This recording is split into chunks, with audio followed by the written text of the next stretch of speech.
essa migração que houve aqui dessas proteínas. Quando eu clico para pegar minha canetinha, ele passa. Tá? Então, eu tive essa migração das proteínas, tá? Então eu tenho, de acordo com essas bandas, eu tenho algumas informações. O que pode acontecer? Por exemplo, tá?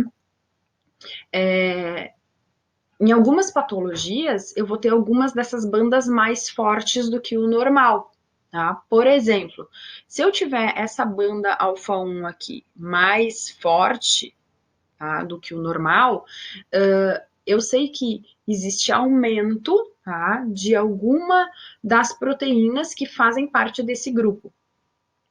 Na verdade, pessoal, eu tô falando aqui da banda mais forte ou não, a gente faz uma outra técnica, tá, de quantificação dessas bandas. Então, na verdade, depois a gente vai ter um gráfico diferente que são picos das proteínas, tá? Então, assim, não é no olho, obviamente, que a gente vai ver se essa banda é mais forte sim ou não.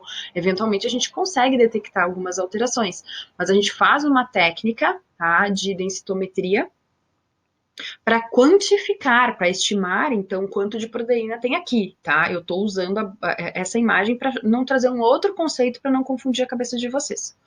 Então, no caso de uma banda alfa-1 mais forte, né, isso significa que eu tenho uma quantidade maior de alguma das proteínas que faz parte desse grupo. Uma delas poderia ser, por exemplo, a alfa-1 antiprotease, tá?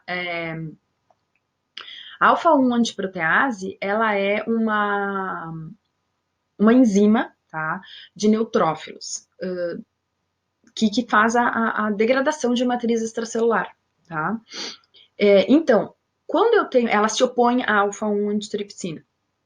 Quando eu tenho, se eu tiver um processo inflamatório, por exemplo, onde eu tenho um aumento no número de leucócitos, tá, esses leucócitos vão estar liberando mais, então a gente vai ter uma presença maior, uma quantidade maior de alfa-1 antiprotease, tá? Decorrente do aumento da liberação de leucócitos. Então, por exemplo, uma das possibilidades é que em processos inflamatórios eu tenho uma banda alfa-1 maior devido à presença de alfa-1 antiprotease, tá? Ao mesmo tempo, se eu tiver uma banda dessas aqui menor, mais fraca, eu posso ter uma deficiência de alfa-1 antitripsina, tá? Então, por exemplo, isso é uma alteração genética que leva ao desenvolvimento de enfisema pulmonar, tá? Um dos exemplos. Se eu tiver um aumento na fração beta, deixa eu olhar aqui que eu já não me lembro para não falar errado, tá? Isso. Se eu tiver um aumento na fração beta, por exemplo, né, eu posso ter uma hiperlipidemia. Porque na fração beta eu tenho as lipoproteínas, que conforme a gente comentou antes, são aquelas esferas, né, de fosfolipídios e de apolipoproteínas que fazem o transporte de lipídios. Então, se eu tiver, sei lá, alguma doença genética, né, onde eu tenho uma produção maior de colesterol, por exemplo, né, eu posso ter uma hiperlipoproteinemia. Mas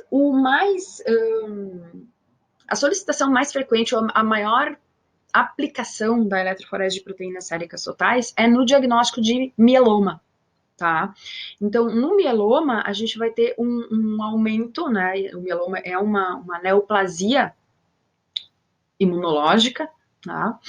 Linfóide, melhor dizendo, onde nós vamos ter uma banda aqui, uma faixa, tá, de proteína M, a gente chama proteína M porque é M de mieloide mesmo, correspondente a um subtipo, né, de gama-globulina, né, que é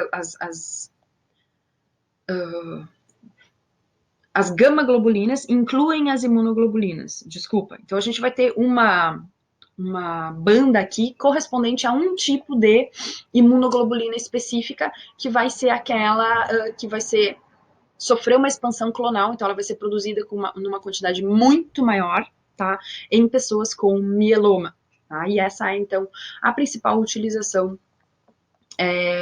do exame que requer, então, a eletroforese de proteínas séricas totais.